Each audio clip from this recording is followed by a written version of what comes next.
पाक भारत कशीदगी और खित्ते की बदलती जियो पॉलिटिकल सूरत हाल पर नेशनल स्टेट मीडिया ने इदारों को फ्रीलांसर्स के लिए एडवाइजरी जारी कर दी। सहाफ़ियों, यूट्यूबर और सोशल मीडिया सार्फिन को मोहतात रहने की हिदायत कर दी। सोशल मीडिया पर फौजी नकलो हरकत की वीडियोज अपलोड करना कौमी सलामती के लिए खतरा बन सकता है।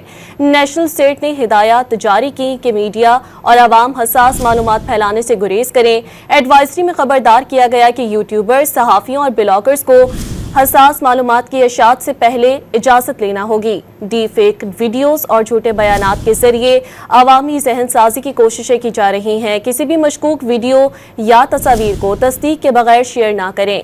गैर मुसद्दिका इतलात के बायस अवाम में खौफ और बेचैनी पैदा हो सकती है।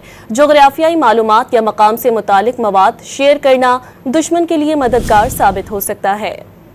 एडवाइजरी में खबरदार किया गया कि यूट्यूबर, सहाफ़ियों और ब्लॉगर्स को हसास मालूमात की इशाअत से पहले इजाज़त लेना होगी। डी फेक वीडियोस और झूठे बयानात के जरिए अवामी जहन साजी की कोशिशें की जा रही हैं। किसी भी मशकूक वीडियो या तस्वीर को तस्दीक के बगैर शेयर ना करें।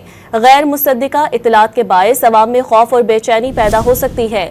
जोग्राफियाई मालूमात या मकाम से मुतालिक मवाद शेयर करना दुश्मन के लिए मददगार साबित हो सकता है।